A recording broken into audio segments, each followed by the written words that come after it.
इस काना ग्राम सभा में मनीष आयोजित खड़ा होकर परिवर्तन का संकल्प लिए सभी आदरणीय जनमानस, आदरणीय हमारे पिता तुल्य बुजुर्ग, प्रिय युवा साथियों, माताओं बहनों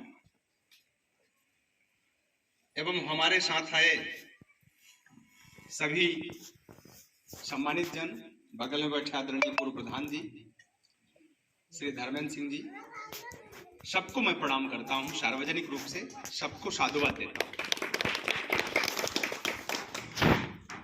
मेरा छोटा सा परिचय है।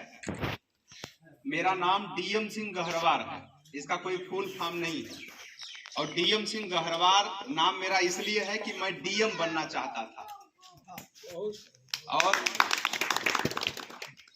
मैं इलाहाबाद यूनिवर्सिटी से राजनीति विज्ञान से परास्नातक यानी एमए हूं और ग्रेजुएशन में पॉलिटिकल साइंस इकोनॉमिक्स का गोल्ड मेडलिस्ट हूं। वहां से आईएएस के प्रीलिम्स क्वालिफाई हूं, मेंस दिया हूं। मैं एलएलबी भी हूं, एलएलएम मेरा चल रहा है, पेंडिंग में है। ठीक, यानी शिक्षा जगत से मैं दूर होकर के राजनीति नहीं कर रहा हूं। मैं इलाहाबाद विश्वविद्यालय के सीएमपी कॉलेज में 2015 में कार्यवाहक छात्र संघ अध्यक्ष रहा। 2018 में भदोही का अपना दल एस, जो भाजपा से गठबंधित पार्टी अनुप्रिया पटेल जी की, उस पार्टी से जिलाध्यक्ष रहा 2020 तक। फिर 6 महीने प्रदेश सचिव रहा और 6 महीने प्रदेश प्रवक्ता रहा पार्टी का। इसके बाद वैचारिक मतभेदों के कारण जहां पैसा प्रथम हो जाए, व्यक्तित्व गौण हो जाए, ऐसे पार्टी में मैं नहीं रहना चाहता था। इस वजह से इस्तीफा दे दिया।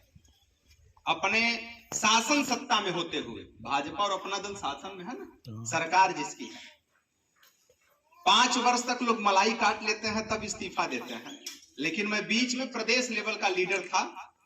इस वजह से इस्तीफा दिया था कि इंदिरा मिल सर्विस लेन, इंदिरा मिल जो देखे हैं ना आप लोग, ऊपर ब्रिज बना है, नीचे सर्विस लेन है, तो वहां घुटना के बराबर पानी बुढ़ा रहता रहा। और मुझसे देखा नहीं कि मैं उसी में धान लगा दिया सरकार के विरोध में। मैं सरकार का आदमी था, प्रदेश लेवल का लीडर था, मैं उसमें धान लगा करके सरकार का विरोध कर दिया। डायरेक्ट वो बात मुख्यमंत्री तक चली गई और मुख्यमंत्री जी अनुप्रिया जी से कहे कि आपकी पार्टी का नेता हमारा विरोध कर रहा है सरकार का। वहां से दबाव आया, उसी में मेरा कहा सुनी हुआ और मैंने इस्तीफा दे दिया। मैं ये कहना चाहता हूं, उसके बाद से फिर 1.5 साल तक मैं गांव गांव पदयात्रा किया। 187 गांव में पैदल चला हूं। कैड़ा अछूत रहा है इस वजह से कि यहाँ माध्यम मुझे नहीं मिला। मैं पदयात्रा किया, चौपाल लगा करके लोगों की समस्या को सुना और उसी गांव के संबंधित सेक्रेटरी, लेखपाल और संबंधित चौकी इंचार्ज को बैठा करके साथ में अकॉर्डिंग टू प्रोटोकॉल में चौपाल लगाता था। जो भी संबंधित समस्या होता था डायरेक्शन दे करके समाधान कराने का प्रयास किया। 100 समस्या दिया, 100 में से अगर 2 समाधान हुआ तो मैं खुद को सौभाग्यशाली मानता हूं, और हुआ। 2 नहीं 100 में से 50 समस्या समाधान हुआ, 50 ही नहीं हुआ। और इस वजह से नहीं हुआ चूंकि मेरे पास संवैधानिक पावर नहीं था। मैं संवैधानिक आदमी नहीं था, है ना। मैं लड़ सकता हूं, झगड़ सकता हूं, लेकिन दे नहीं सकता हूं। क्यों? कि मेरे पास इकोनॉमिकली पावर नहीं है, आर्थिक क्षमता नहीं है, निधि नहीं है कि अगर आपका खड़ंजा हो, आपका हैंडपंप हो, आपका सोलर हो, ये सब दे नहीं सकता। दूसरी क्रांति में जनपद में ये किया कि कोरोना काल के समय जो स्कूल बंद हो गए थे, स्कूल बंद हुए जब खुले कोरोना काल के बाद, तो 2 वर्ष का फीस चौचक लिया जा रहा था, सभी विद्यालय ले रहे थे, है ना। उसमें मैंने बड़ी क्रांति किया ये कि जो विद्यालय बंद है और जहां बच्चे पढ़ने नहीं गए हैं उसका भी फीस न लिया जाए, उन्हें वरीयता दिया जाए और 25% हर विद्यालय में बच्चों को मुफ्त में पढ़ाया जाए। 25% बच्चों को, जो गरीब बच्चे हैं, जो पढ़ नहीं पा रहे हैं, जो आर्थिक अभाव में, ये हमने प्रयास किया और आम जनमानस तक को पहुंचाने का प्रयत्न किया। मैं एक आग्रह करने आया हूं आप लोगों से। मतदान सामने है, उत्तर प्रदेश के भविष्य का निर्धारण होगा, लेकिन उत्तर प्रदेश के भविष्य का निर्धारण पार्टियां करेंगी, है ना। भदोही के भविष्य का निर्धारण व्यक्ति करेगा, पार्टी नहीं। हमें आपको, जब चुनाव आता है तो उस समय प्रत्याशियों का चयन पार्टियां करती हैं, व्यक्ति करता है क्या? जनता करती है क्या? जनता नहीं करती ना। पार्टी तय करती है कि कौन सा प्रत्याशी वहां चुनाव लड़ेगा। वो क्यों करती हैं? पार्टियां क्यों चयन करती हैं प्रत्याशी का? उन्हें कौन अधिकार दिया? उन्हें कोई अधिकार दिया क्या? नहीं दिया। जब ये लोकतांत्रिक शासन है, जहां लोकतंत्र में जनता का शासन है, जनता के हिसाब से चलेगा, तो पार्टियां कौन होती है चयन करने वाली? और जनता भी इंतजार करती है, भाजपा से कौन पाया, सपा से कौन पाया, बसपा से कौन पाया, उससे कौन पाया, उससे कौन पाया है? और हमें आपको ये मालूम होना चाहिए कि जो पार्टी के ठेकेदार बैठे हैं, बिरादरी के, जाति के ठेकेदार, वो लखनऊ और दिल्ली से तय करते हैं कि भदोही में पंडित कितना हवन, ठाकुर कितना हैं, बनिया कितना हैं, यादव कितना हैं, मुसलमान कितना हैं, बिंद कितना हैं, पासी कितना हैं, गुप्ता कितना हैं, विश्वकर्मा कितना हैं, है ना। ये तय होता है। तो पंडित इतना, बनिया इतना, ठाकुर इतना, तो भाजपा का वोट इतना हो गया। तो भाजपा का वोट अगर 1.5 लाख है तो चलिए दीजिए 5 करोड़ रुपए, लेके जाइए टिकट, वहीं से सट्टा हो गया। चलिए अब बसपा का देखा जाए, कितने 80 हैं, इतने हैं, तो चलिए इतने का इतना होता है, ये दे करके आप टिकट बसपा का लेके जाइए। चूंकि हाथी देखें तो 80 समुदाय कूद पड़ेगा, पंडित कमल का फूल देखें, ठाकुर कमल का फूल देखें तो कूद पड़ी, है ना। ये निर्धारित हो चुका है, ये पार्टियां तय कर चुकी हैं। यादव और मुसलमान देख लिए समाजवादी साइकिल तो वो कूद पड़े। ये मैं नहीं कर रहा हूं, ये पार्टियां कहती हैं। वो एकदम आश्वस्त हैं कि अगर चाहे कुकुरे के दई दई, चाहे बिलारी के दई दई, चाहे भगोड़ा के दई दई, चाहे अपराधी के दई दई, अगर हम टिकट दे दिया तो हमारे बिरादरी के जौन हम सट्टा और ठेका ले है, उतना वोट नहीं मिले जाए। और हम लोग भी वो करते हैं कि नहीं करते हैं ना। अभी तक यही किया हम लोगों ने। हम लोग ये सोचते हैं, जब आपस में ये गांव में ऐसी चौपाल लगा था, कौड़ा के लगे, तो लोग चर्चा क्या करत हन, केकर सरकार बनता, अखिलेश का बनता, केकर बनता, योगी का बनता, मायावती का बनता।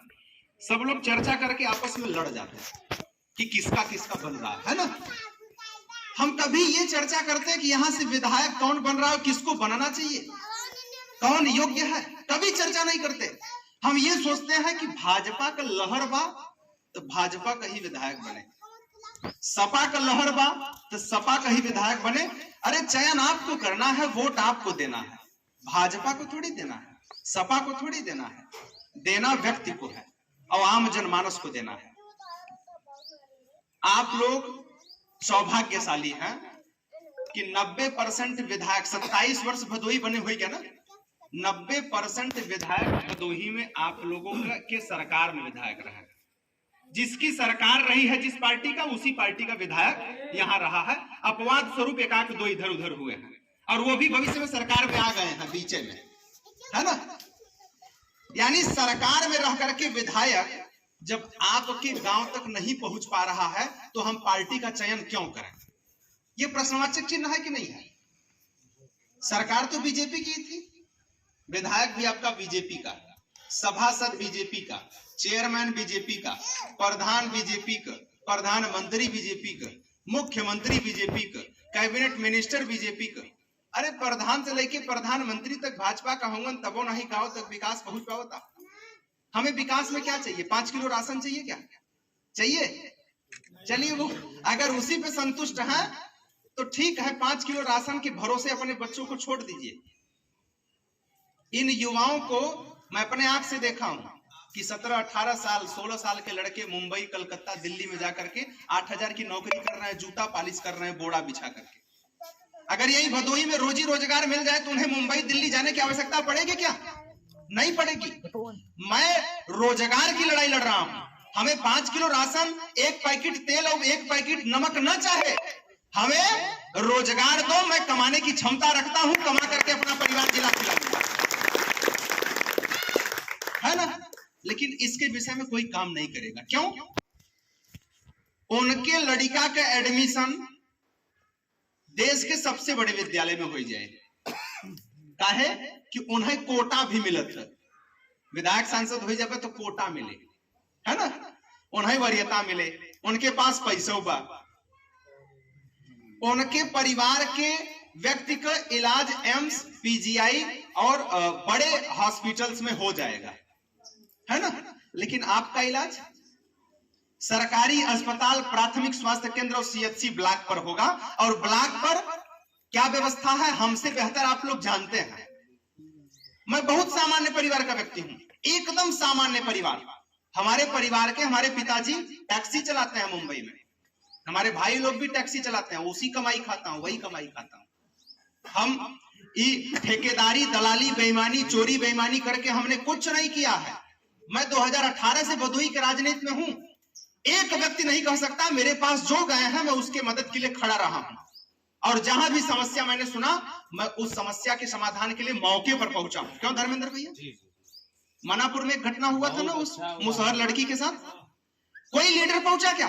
कोई नहीं पहुंचा, एक भी लीडर वहां नहीं पहुंचा। मैं खड़ा हुआ हूं, 3 बार आप आए। मैं 3 बार वहां गया और डीएम के यहां जाकर के धरना पे बैठ गया, और उसके लिए पैसा पास हो रहा है, शायद हो भी गया, सैंक्शन हो गया बजट। क्यों नहीं खड़े होते भाई? बगल में हो ना। यानी हम पहले दौड़ाई के नारा तो लगवाई ले भाई, फलनवा व्यक्ति जिंदाबाद, फलनवा पार्टी जिंदाबाद। जब हम आप काम के लिए जाते हैं तो गोड़ फैलाए देवे सामने, हला गोल नहीं पड़ा, और समस्या डायरी में नोट हो जाए, चलो दिखवाई ले। ये राजनीति छोड़वा दीजिए, मैं यही निवेदन करने आया हूं। और हम युवा है, नौजवान और युवा राजनीति करने के लिए भदोही में कदम रखा है। पार्टी गौड़ करिए, कोई भी पार्टी हो, पार्टी की बात नहीं करूंगा मैं। सिंबल इसलिए लिया कि जब निर्दलीय चुनाव लड़ी तो सिंबल हमें 22 तारीख के मिले, और 8 दिन में अपने सिंबल का हम प्रचार करें। इस वजह से मुझे पार्टी चयनित करना पड़ा। और हाँ, जो पार्टी चयनित किया हूं ना, वो पार्टी सकारात्मक विचारधारा रखने वाली है, वो बिकने वाली नहीं है और बेचती नहीं है। हम 50 पैसा खर्च के बिना खर्च किए पार्टी लिए, क्षमता ही नहीं था। हमने भी जगह जगह बात किया, लेकिन वहां तो सट्टा हो रहा था, नीलामी, कहां तक चढ़ाई हो सकती है। तो एक योग्य राजनीतिज्ञ उपेक्षित रह जाता है। बाबूजी हमें बताइएगा, आप लोग अनुभवी व्यक्ति हैं, बहुत साल से भदोही को देख रहे हैं। मैं अपने जानकारी 2011-12 से भदोही को अच्छी तरह जानता हूं, है ना? बहुत अच्छी तरीके से जानकारी मैं 2011-12 से जानना चालू किया हूं, तभी तो जानकार हुआ, उसके पहले तो बच्चा था। लेकिन आप लोग आज 60 साल पहले से भदोही को जानते हैं। बताइएगा कि भदोही में 60 साल पहले जो भदोही था वो आज भी है कि कुछ परिवर्तित हुआ है? बताइए क्या परिवर्तन हुआ? कुछ नहीं हुआ ना। आप तबो गलैचा बीनत रहे, अब वो बीना जा, आप तबो ठेला चलावत रहे।